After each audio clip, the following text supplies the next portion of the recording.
Le bus public est étroitement lié à notre vie et il en constituait une grande partie. C'est l'ami de la route.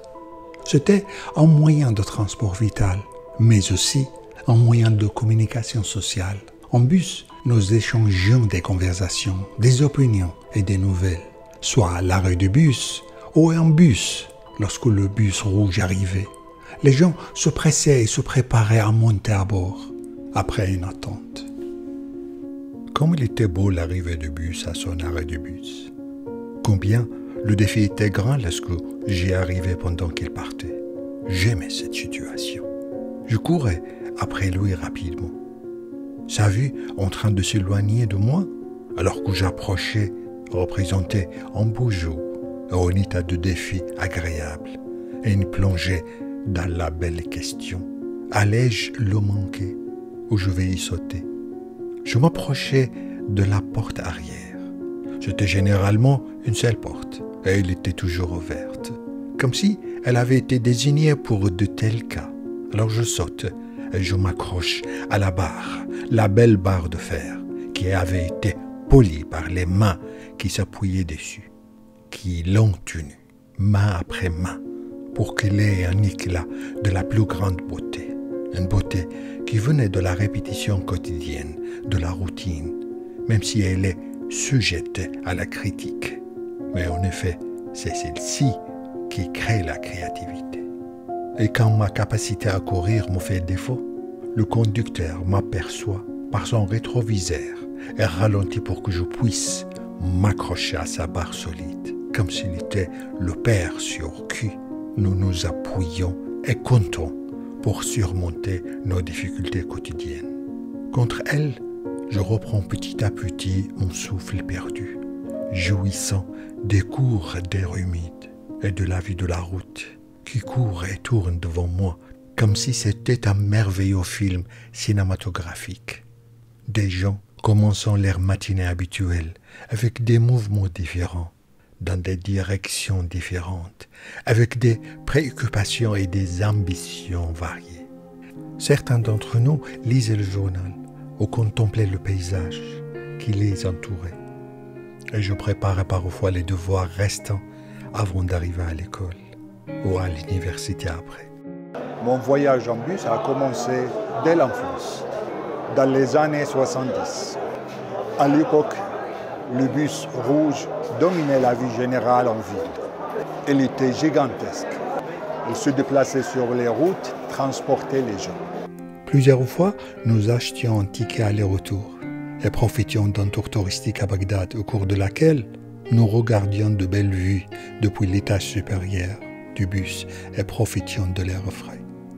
Dans le bus, il y avait un bouton rouge distinctif que le contrôleur utilisait pour alerter le conducteur de s'arrêter et parfois les passagers. Il y avait une grande armée d'employés travaillant dans le service du bus, y compris des contrôleurs, des chauffeurs, des inspecteurs, des fonctionnaires de gare, des administrateurs et des techniciens pour réparer les bus. Ils portaient de beaux uniformes, hiver comme été, avec de nombreuses poches. Le contrôleur spécifiait chaque poche en un but précis. Le bus numéro 83 allait de quartier Our à la place At-Talal. Le bus 101 allait de quartier Benouk à la place At-Talal. Et le bus 56 allait de quartier Al-Qahira à la place Al-Midan. Le contrôleur découpait les tickets et parfois le chauffeur lui-même. Les tickets restaient entre nos mains, car parfois l'inspecteur venait les demander. Avant de descendre, nous les fixions dans les fentes des fauteuils devant nous. Sur le dossier de la chaise, nous lisions des souvenirs et des impressions. Chaque chaise parlait d'une personne, d'une situation, de certaines circonstances, de pensées et de souhaits. Nous achetions un carnet de tickets destiné aux étudiants à des prix promotionnels. Les bus sont une culture particulière et un monde spécial. Ils faisaient partie de notre vie. Nous y vivions de longues heures chaque jour, discutant soit à l'arrêt du bus ou au bus lui-même. Dans le bus, on lisait, on rencontrait les gens, nos amis, nos connaissances. Et le soir, on y montait pour changer de l'air et faire un tour en ville le soir. Puis aussi dans les années 70, des bus de Hongrie et d'Égypte nous sont arrivés. Ils étaient différents. Ils avaient un seul étage et leurs couleurs étaient blanches, avec des rayures presque rouges. Ils ont été distribués sur les routes de la ville, mais ils n'ont pas pu résister longtemps. Seulement pendant quelques années, et ils sont disparus. Peut-être parce qu'ils n'ont pas pu faire face à la forte chaleur de l'Irak. Pour moi, ces bus étaient extrêmement beaux. J'aime beaucoup les bus longs, la locomotive et la remorque, comme s'ils étaient des vers à soie. Leur beauté résidait dans leur longueur et leur capacité à tourner.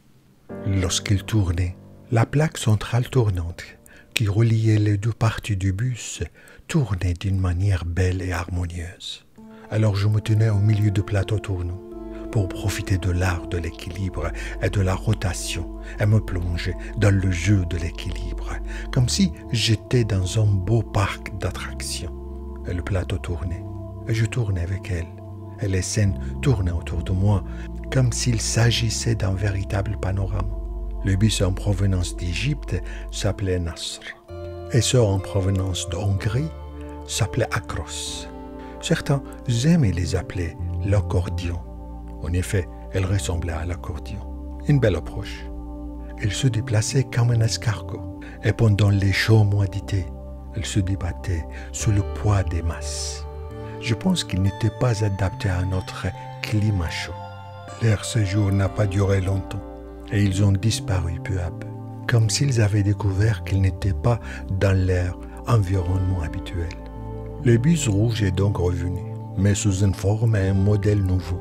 À la fin des années 70, les bus britanniques British Leyland sont arrivés, suivis par les bus MAN d'Allemagne. Et ils étaient si puissants qu'ils ont continué à fonctionner jusqu'aux années 80 et 90. Puis d'autres types de bus sont également entrés, notamment le jordanien Alba, l'indien Tata, puis le chinois Fa. Les bus sont partis, en laissant leurs noms sur les places de la ville, qui portent encore aujourd'hui les numéros de bus qui les traversaient.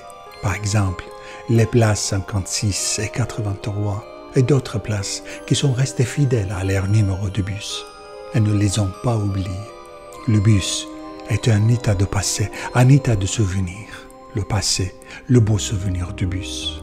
C'est mon monde qui est passé, mais sans me quitter complètement. C'est un monde dans lequel j'ai vécu et grandi. Il me manque, oui, mais la vie a son propre style et ses propres règles. Dans la plus importante est le principe de rencontre et séparation.